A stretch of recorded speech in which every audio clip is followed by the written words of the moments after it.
स्वागत है दोस्तों आप सभी का फिर से एक नए वीडियो में। दोस्तों आज का ये वीडियो दोस्तों जेकबोर्ड के दोस्तों क्लास 11 के सभी विद्यार्थी के लिए बहुत ही मोस्ट इंपोर्टेंट वीडियो रहने वाला, ठीक है। क्योंकि दोस्तों आज की इस वीडियो में हम लोग जो है क्लास 11 का जियोग्राफिक यानी कि दोस्तों भूगोल का हम लोग वीकली टेस्ट क्वेश्चन आज की इस वीडियो में सोल्व करने वाले हैं, ठीक है। इसलिए दोस्तों आप वीडियो को शुरू से लेकर अंत तक देखिएगा और जितना भी दोस्तों उनको जरूर शेयर कीजिए, ठीक है। और अगर दोस्तों आप चैनल पर पहली बार आए तो चैनल को सब्सक्राइब करने के साथ साथ बेल नोटिफिकेशन को भी ऑल पे प्रेस कर लीजिएगा।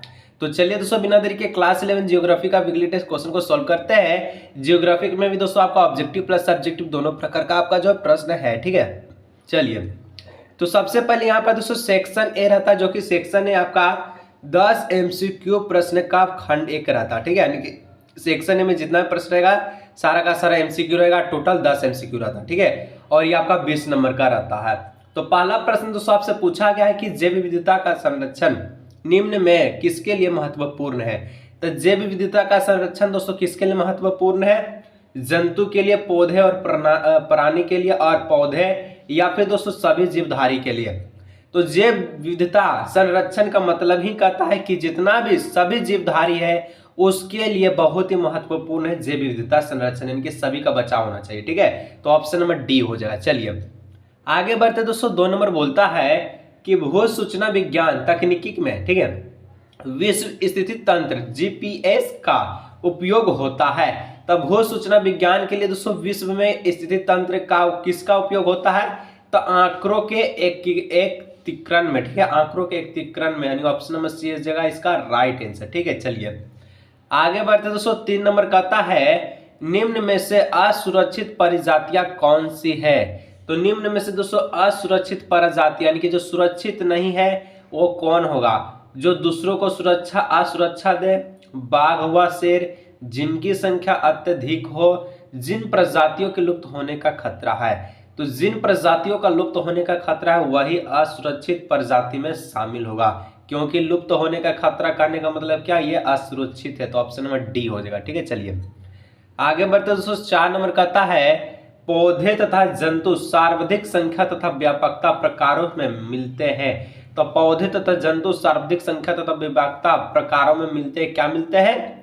तो ये जो मिलता है कहाँ मिलते हैं? तो उष्णकटिबंध वनों में, ठीक है। तो ऑप्शन नंबर बी हो जाएगा इसका राइट आंसर है, उष्णकटिबंधीय वनों में। चलिए आगे बढ़ते दोस्तों 5 नंबर बोलता है कि नेशनल पार्क और पशु विहार निम्नलिखित में से किस उद्देश्य के लिए बनाए गए हैं। तो नेशनल पार्क और पशु विहार दोस्तों ये किसके लिए बनाया गया है?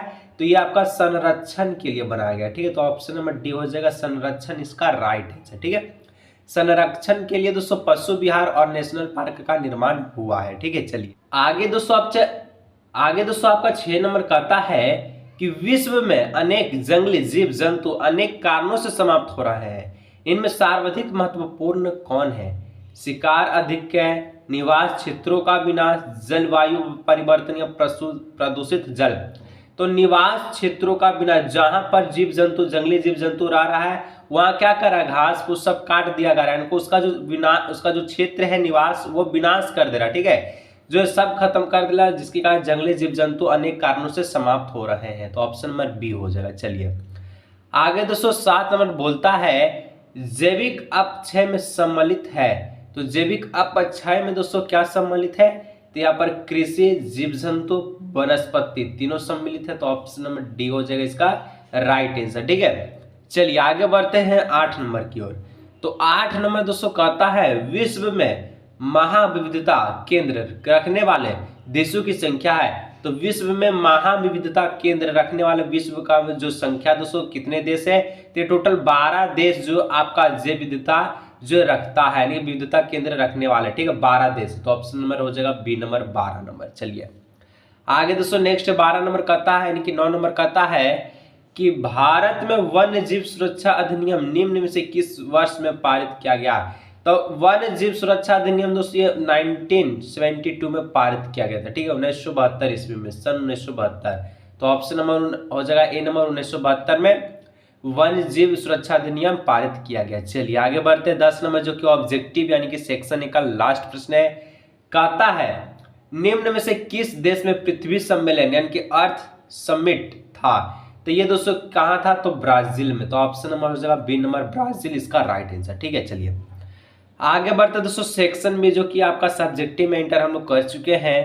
तो सेक्शन में दोस्तों कहता है कि जैव विविधता क्या है। तो जैव विविधता दोस्तों क्या है, तो यहाँ पर लिखना है कि किसी निश्चित भौगोलिक क्षेत्र में पाए जाने वाले जीवों की संख्या और उसकी जो विविधता को जैव विविधता कहते हैं। इसका संबंध पौधे के प्रकार, प्रणालियों तथा सूक्ष्म जीव वायुओं से होता है। यानी कि जो निश्चित भौगोलिक क्षेत्र में क्या कर रहे हैं, जो जीव जंतु पाए जा रहे हैं, ठीक है, उसकी जो संख्या उसी को क्या कहते हैं, जैव विविधता कहते हैं। यानी कि कितना प्रकार का जो बाघ है, शेर है, इस प्रकार को हम लोग जो जैव विविधता कहते हैं। चलिए आगे बढ़ते हैं। यानी कि बहुत सारे जो आपका जीव जंतु को मिलाकर। 12 नंबर दोस्तों बोलता है हॉट स्पॉट्स से आप क्या समझते हैं। ठीक है, मोबाइल वाला हॉट स्पॉट्स नहीं, बल्कि ये दूसरा। ठीक है, तो यहाँ पर लिखना है जिन क्षेत्रों में प्रजातीय विविधता अधिक होती है उन्हें विविधता के हॉट स्पॉट्स कहते हैं। जहां पर प्रजाति विविधता अधिक है उसको क्या कहते हैं, हॉट स्पॉट्स विविधता कहते हैं। चलिए आगे बढ़ते हैं सेक्शन सी। सेक्शन सी दोस्तों आपका रहेगा जो कि ये 3 नंबर दिलाएगा, 3 नंबर यानी कि 6 नंबर। ठीक है, 2 प्रश्न रहेगा, 6 नंबर दिलाएगा। चलिए कहता है जैव विविधता के विभिन्न स्तर क्या है। उत्तर में लिखिएगा जैव विविधता के 3 विभिन्न स्तर है। पहला नंबर आनुवांशिक जैव विविधता। ये क्या होता है, तो किसी प्रजाति में जीन की विविधता ही आनुवांशिक जैव विविधता कहती है। जो जीन होता है, ठीक है, उसका विविधता क्या कहलाता है, आनुवांशिक विविधता कहलाता है। ठीक है, ख नंबर में यानी कि दूसरा पॉइंट प्रजाति जैव विविधता। ये क्या होता है, तो यह प्रजातियों की अनेक रूपता को बताती है, क्या क्या उसका रूप है। ठीक है, चलिए ग नंबर यानी कि तीसरा पॉइंट परितंत्रीय विविधता। ये क्या होता है, तो प्रत्येक प्रकार के परितंत्रों में होने वाले आवास स्थानों की विविधता ही परितंत्रीय विविधता कहलाती है। ठीक है, चलिए आगे बढ़ते दोस्तों 14 नंबर। तो 14 नंबर कहता है विदेशरज। ठीक है, विदेशज प्रजातियां यानी कि एक्सोटिक स्पेसीज से आप क्या समझते हैं। उत्तर में लिखना है वे प्रजातियां जो स्थानीय आवास के मूल जैव प्रजाति नहीं है। जो कि वहां के प्रजाति नहीं, यानी कि वे प्रजाति जो स्थानीय आवास जहां पर वो रहता है उसका मूल जैव प्रजाति नहीं है, यानी कि दूसरे जगह से। ठीक है, लेकिन उस तंत्र में स्थापित की गई है उन्हें विदेशरज प्रजातियां कहते हैं। यानी कि उस स्थान का ना होकर दूसरे स्थान से आया है, उसी को हम लोग जो विदेशरज प्रजाति कहते हैं। ठीक है, चलिए आगे बढ़ते हैं सेक्शन डी, जो कि आपका लॉन्ग आंसर रहेगा 2 प्रश्न का। ठीक है, तो इसको भी हम लोग देख लेते हैं, जो कि 10 नंबर का है। तो 15 नंबर कहता है प्रकृति को बनाए रखने में जैव विविधता की भूमिका का वर्णन करें। किस प्रकार से प्रकृति में जो जैव विविधता बन रहा है इसका भूमिका का वर्णन करना, कैसे कैसे क्या क्या हो रहा है। ठीक है, उत्तर में लिखना है जैव विविधता ने मानव संस्कृति के विकास में बहुत ही योगदान दिया है और इस प्रकार मानव समुदायों ने भी आनुवांशिक प्रजातियां व पारिस्थितिक स्तरों पर प्राकृतिक विविधता को बनाए रखने में बड़ा योगदान दिया। जो जैव विविधता दोस्तों मानव संस्कृति में क्या कर विकास का बहुत बड़ा योगदान दे रहा है, जिसमें आपका आनुवांशिक हो गया, प्रजाति व पारिस्थितिक स्तरों पर प्राकृतिक विविधता को बनाए रखने में बहुत योगदान है। कैसे कैसे है, तो यहाँ पर जैव विविधता की भूमिका जो निम्नलिखित जो है आपका दिया गया है। तो पहला पॉइंट को हम लोग देखें तो जैव विविधता की पारिस्थितिक भूमिका, जो कि जीव व प्रजातीय ऊर्जा ग्रहण कर उसका संग्रहण करती है, कार्बनिक पदार्थ उत्पन्न एवं विघटित करती है और परितंत्र में जल व पोषक तत्वों के चक्र को बनाए रखने में सहायक होती है।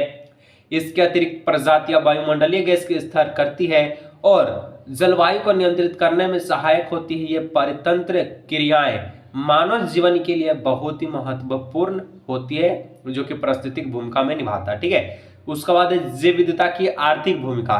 तो आर्थिक भूमिका में क्या होता है, तो जैव विविधता को संसाधनों के उन भंडार के रूप में भी समझा जा सकता है जिनकी क्या उपयोगिता भोज्य पदार्थ, औषधियों और शोधन प्रसाधन आदि बनाने में होता है। तो जैव विविधता दोस्तों आप समझेंगे कि एक विभिन्न प्रकार के प्रजातियों को मिलाकर जैव विविधता का निर्माण होता है, जिसमें दोस्तों जो जैव विविधता होता है उसका संसाधन के रूप में भी बहुत बड़ा उपयोग होता है, जैसे कि घोड़ा, हाथी, ऊंट हो गया। ठीक है, इस प्रकार से, और इसके लिए आपका औषधि भी तैयार किया जाता है विभिन्न जानवरों से। ठीक है, तो इस प्रकार से जैव विविधता आर्थिक भूमिका में भी सहायक होता है। चलिए नेक्स्ट, आज के इस वीडियो का लास्ट है 16 प्रश्न। तो चैनल पर पहली बार सब्सक्राइब जैसे कीजिए। ठीक है, कहता है जैव विविधता के ह्रास के लिए उत्तरदायी प्रमुख कारकों का वर्णन करें, इसे रोकने के उपाय भी बताएं। तो कैसे कैसे जैव विविधता ह्रास हो रहा है, यानी कि खत्म होते जा रहा है, और इसके बारे में आपको बताना है और रोकने का भी उपाय आपको बताना है। ठीक है, तो चलिए यहाँ पर उत्तर लिखते हैं। जैव विविधता के ह्रास के लिए उत्तरदायित्व प्रमुख कारक निम्नलिखित है। कैसे कैसे विविधता आपका जो खत्म हो रहा। तो जनसंख्या वृद्धि के कारण प्राकृतिक संसाधनों का उपभोग अधिक होने लगा है, जिसके कारण संसार के विभिन्न भागों में प्रजातियों तथा उसके आवास स्थानों में तेजी से कमी हो रही है। जैसे कि जनसंख्या बढ़ रहा है, तो जनसंख्या बढ़ने के कारण जो अधिक संसाधनों की मांग हो रहा है। ठीक है, संसाधन जब मांग होगा तब आपका जो है वनस्पति पेड़ पौधे वो काटा जाएगा, जिसके कारण जो वहां के जो विभिन्न प्रजातियां रहते थे, जानवर जीव जंतु, उसका जो आवाज जो है ये छीन लिया जा रहा है। ठीक है, तो दूसरा में है कि संसाधनों का दोहन तथा वनोन्मूलन अत्यधिक हुआ है।